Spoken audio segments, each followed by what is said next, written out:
आपने सब कुछ बोला, आपका हम बहुत ही शुक्रगुजार और ग्रेटफुल टू यू। बट यहाँ पर अभी कुछ क्वेश्चंस हैं जो अभी भी अनफोल्डेड है, जैसे कि यहाँ पर अभी कुछ साइंटिफिक प्रूव्स हुए हैं जिसमें बताया जाता है कि यहाँ पर अगर कोई वैक्सीन लेता है 2 साल के बाद वो मर जाएगा। ऐसे कहीं एक क्वेश्चंस अराइज हो रहे हैं अभी, तो कैसे आप इनको टैकल करेंगे सर, क्या बताएंगे इसके लिए आप? मैंने इसका जिक्र किया, अभी मैंने जो बता दिया कि वैक्सीन से जुड़े हुए जो भी खदशात हैं, जो भी रिलक्टेंसी है, जो भी हेजिटेंसी है, वो बिल्कुल गलत है, वो बेबुनियाद है। इसके कैंपेन के अगेंस्ट मीडिया के हवाले से, व्हाट्सएप के हवाले से, फेसबुक, सोशल साइट्स जो भी ऐसे वीडियोस या ऐसी मैसेजेस सर्कुलेट करते हैं, वो इंसानियत के दुश्मन हैं। वो गलत कहते हैं, वो गलत प्रोपेगेंडा करते हैं। इस चीज़ की कोई स्टैटिस्टिकल ना एविडेंस है, ना इसका कोई साइंटिफिक बेसिस है। ये बिल्कुल बेबुनियाद है। मेरी गुजारिश फिर से अपने भाई बहनों से है कि वैक्सीन को ले लें, वैक्सीन को अपनाएं, दूसरों को तलकीन करें, दूसरों को वैक्सीनेशन सेंटर्स पे ले जाएं, वैक्सीनेट हो जाएं, इम्यूनाइज हो जाएं, और इसी में हमारी बका है। डॉक्टर साहब, प्रेगनेंसी के बारे में क्या कहेंगे? जो लेडीज़ प्रेग्नेंट होती हैं तो काफ़ी सारे रूमर्स ऐसे हैं कि वो नहीं कर सकते वैक्सीनेशन, क्या कहेंगे? प्रेगनेंसी ही नहीं बल्कि जो भी कोमॉर्बिडिटीज़ हैं, कैंसर हो, हाइपरटेंशन हो, क्रॉनिक किडनी डिजीज़ हो, क्रॉनिक लिवर फेलियर हो, स्ट्रोक्स में मुब्तला हुए हो, हार्ट अटैक में मुब्तला हुए हो, या इससे ऐसे ही और जुड़े हुए तकालीफ हों, प्रेगनेंसी हो, लैक्टेशनल मदर्स हों,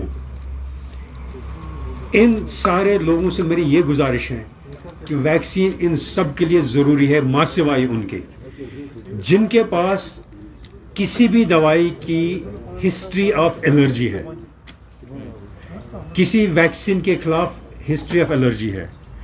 कुछ लोग जो दवाइयाँ लेते हैं, सल्फाज, एंटीबायोटिक्स, इवन पैरासिटामोल के साथ भी एलर्जी हो सकती है। मैंने ऐसे कुछ अशखास को मरते हुए देखता है सिर्फ पैरासिटामोल लेते हुए से। डिक्लोफेनेक एक इंजेक्शन है जिसको आम लफ्ज़ों में जैसे आप वोवरान के नाम से जानते हैं, इससे भी अक्सर खतरनाक एलर्जी हो सकती है, इससे भी मर सकता है इंसान। वैक्सीन से भी एलर्जी हो सकती है। अभी तक जो आदाद शुमार हैं उनसे अभी तक कोई जानलेवा सूरत हाल सामने नहीं आई है। मैं फिर गुजारिश से यही है कि कोमॉर्बिडिटीज़ के होते हुए जिस शख्स के पास वैक्सीन या किसी और दवाई के साथ एलर्जी है, उसको डॉक्टर साहब के पास जाके उसकी एंटीबॉडीज़ की लेवल चेक करा के उसको ये देखे कि कहीं उसका इन्फेक्शन हुआ तो नहीं है पहले, वो हमें एंटीबॉडीज़ की लेवल से पता चल सकता है। वो देख के उसको वैक्सीनेशन की एडवाइस दे सकते हैं। बेशक उसमें हम एडवाइस डिले कर सकते हैं, दूरी कर सकते हैं, प्रेगनेंसी के ओवर होने के बाद वैक्सीनेशन करा सकते हैं, अगर उसका जो कंसर्न डॉक्टर वो एडवाइस ऐसा ले। जिसके जो माहिर डॉक्टर साहब हैं उनसे बाज़ाब्ता हमें मशवरा करने की ज़रूरत है। आम लफ्ज़ों में अफवाहों पे भरोसा नहीं करना। डॉक्टर साहब, लगातार केसेस कम होते जा रहे हैं, यहाँ से लॉकडाउन भी, आपको क्या लग रहा है कि जो लॉकडाउन है इसमें ईज़ होनी चाहिए?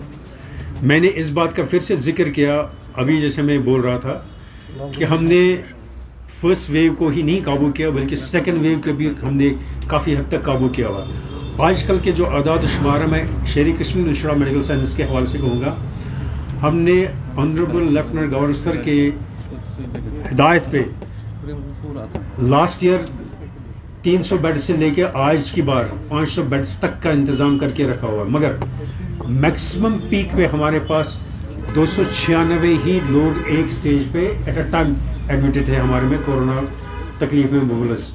मगर इस वक्त हमारे पास जो है फिगर्स है वो आज के डेट में, आज मॉर्निंग में 232 है।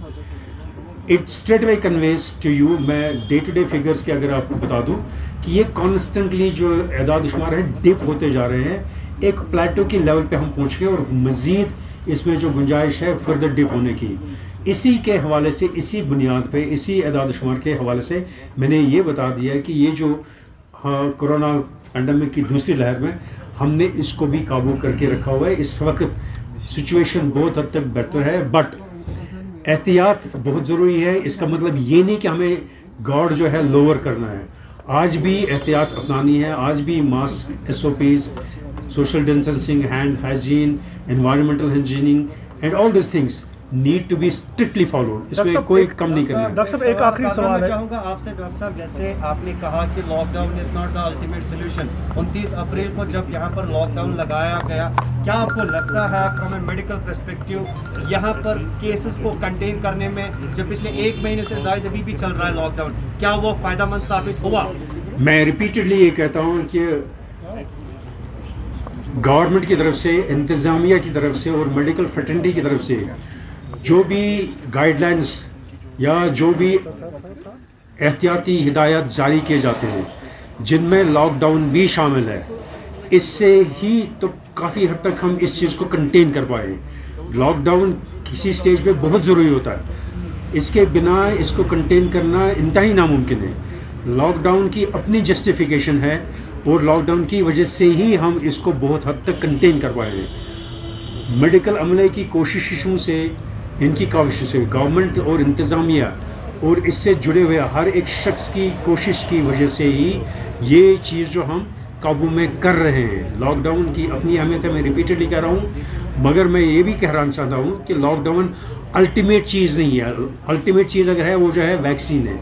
अगर हमें लॉकडाउन से बचना है, मैं फिर से रिपीटेडली ये मैसेज देना चाहता हूँ, अगर हमें लॉकडाउन से बचना है, अगर हमें इकोनॉमी अपनी रिस्टोर करनी है, अगर हमें अपनी एजुकेशन रिस्टोर करनी है, अगर हमें अपने बच्चों का मुस्तकबिल ढूंढना है, अगर हमें अपने नौजवानों का मुस्तकबिल रोज़ी ढूंढना है, अगर उनके जॉब्स ढूंढने हैं, अगर हमें ज़िंदा रहना है, अगर इंसानियत को फिर से इस धरती पर रहना है, हमें इन वैक्सीनेशंस के जो भी स्ट्रेटेजिक प्रोग्राम्स हैं, इनको अमलन तौर इस्तेमाल करके इस पे ज़रूरी अमल पैरा होना चाहिए। इस बीच black fungus, white fungus, yellow fungus और एक चीज नमूदार हुई अभी, जैसे अभी हम कोविड से ही अभी जूझ रहे हैं, तो इस बीच ऐसे भी सस्पेक्टेड केसेस रिपोर्ट हो रहे हैं कश्मीर से, कुछ ऐसे खदशा, हालांकि जम्मू में 2 डेथ्स वाक़या हो चुकी है, तो इस पर आपका क्या कहना है?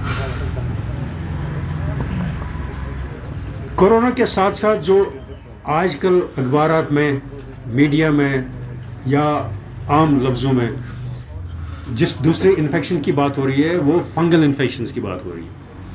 मैं अपने भाई बहनों से ये वाज़ह करना चाहता हूँ कि फंगल इन्फेक्शंस, बैक्टीरियल इन्फेक्शंस या वायरल इन्फेक्शंस, ये तब से इस दुनिया में है जब से हमारा वजूद इस दुनिया में हुआ है। ये आज की बात नहीं है।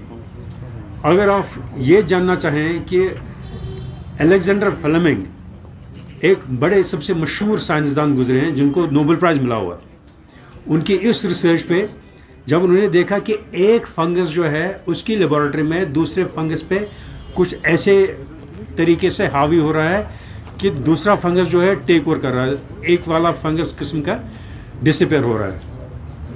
कशर पे वन यह किस्म लाव वुचान, अगर वो अगर सैनिस घरस में ब्रेड आ चोट आ या कह खन चीज़ आ, अगर सह कुछ खास टेम्परेचरस पे रोज, सह अनप्रोटेक्टेड रोज, सह कवर्ड रोज कहीं, अत यह लाव खसान, यह फंगल, यह फंगस इन्फेक्शन।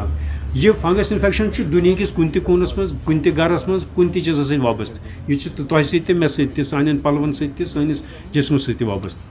कोरोना की वजह से यम जन दवा आजकल दिवान, चाहे तथ में स्टीरॉइड्स आसन या बाकी एंटीबायोटिक्स आसन, ये सॉरी उर्दू में चाहते हैं, कोरोना के हवाले से जब हम दवाइयाँ देते हैं, वो चाहे एंटीबायोटिक्स हों, वो चाहे एंटीवायरल्स दवाइयाँ हों, तो इससे जो ये फंगस है, इस फंगस को अटैक करने का मौका मिलता है। दवाइयों से, एंटीबायोटिक्स से, एंटीवायरल से एक किस्म की जो ये इन्फेक्शन है ये कंट्रोल हो जाती है, मगर दूसरी जो फंगल इन्फेक्शन है ये नमूदार हो जाती है, ये इन्वेड करती है। इसके खिलाफ भी दवाइयाँ हैं, एम्फोटेरिसिन भी है, बाकी चीज़ें हैं, और इस फंगस के हवाले से बहुत सारे और तकालीफ है जो आज हम कहते हैं म्यूकोरमाइकोसिस।